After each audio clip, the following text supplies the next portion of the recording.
the pitching today. Carter, your freshman bullpen, how pleased were you with what you got? Really pleased. I mean, that was the difference in the game. I mean, Davis Diaz's hit and the pitching and the defense and the ground ball defense. We put really good ground ball defense. And I think over the course of the week, if you're playing 2 of the 3 parts of the game really well, it gives you a chance, and we certainly did that. Carter was good. I mean, starting with Grayson Carter to Cunningham to Carter Holton, they were all very reliable. They took us deep into the ball game, and happy for the team that they got that type of outings and got that type of play behind them as well.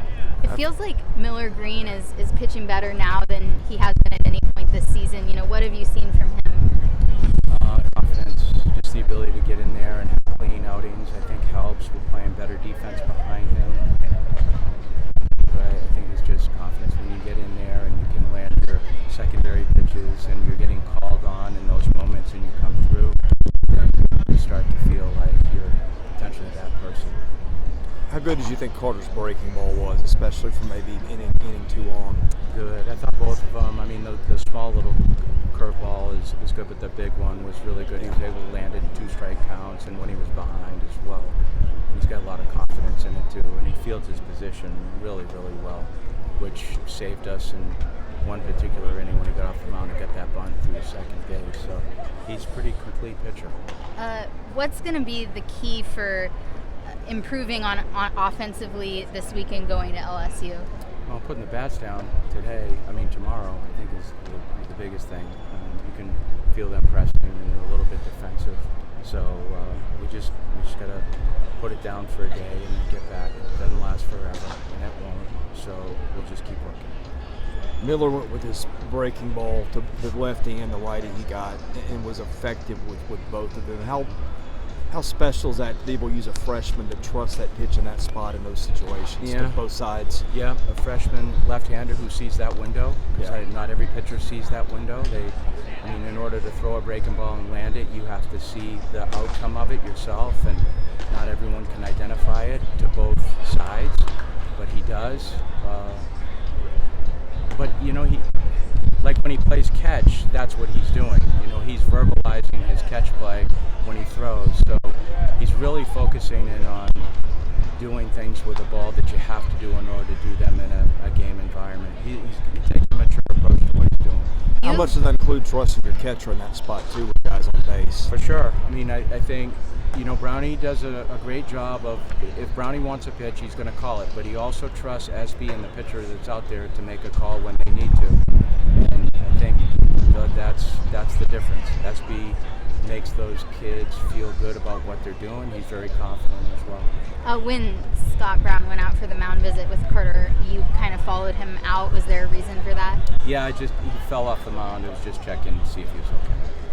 What do you say the biggest key pitching-wise is going into that matchup next weekend against that really high-powered LSU? Yeah, I can't think about them right now. I don't think about Western Kentucky. Western Kentucky's good, so we got to take care of them first. And Wednesday, if you ask me the same question, but right now it's Western Kentucky. You've used a couple different options at first base over the past week. How do you evaluate that position and who to put there on any given day? Probably depends upon what we want to do offensively. This was kind of a speedy lineup today in terms of running. We didn't activate it with the exception of 2 innings, but it probably depends on that. But the thing we don't want to do is don't want to give up defense. The pitching is good enough where we have to play defense behind our guys, and so we can't compromise that. I know it's probably too early, and you just touched on it, but how do you reset the pieces? Because Devin didn't throw this weekend. You hadn't had JD. Do you have an idea of what the parts might look like to start the next 4 games? Not yet. I think, the way it worked this weekend was great. You think about our bullpen was light. Those guys went the distance for the most part. They kept the rest of the pitchers in the garage, which was important for us. But I think going forward, it's, and especially with a short week again, I don't know how much we can change. Devin's going to get back. J.D. Thompson's going to get back. So you add those 2 arms. Take care of Tuesday first and kind of manage that as best we possibly Was Devin just a product of the situation, or are there anything else there? We were going to go light with him last week anyway, but yeah, that was, he got caught up in just the Saturday doubleheader and a quick turnaround. Anything else? Thank you. All right, thanks.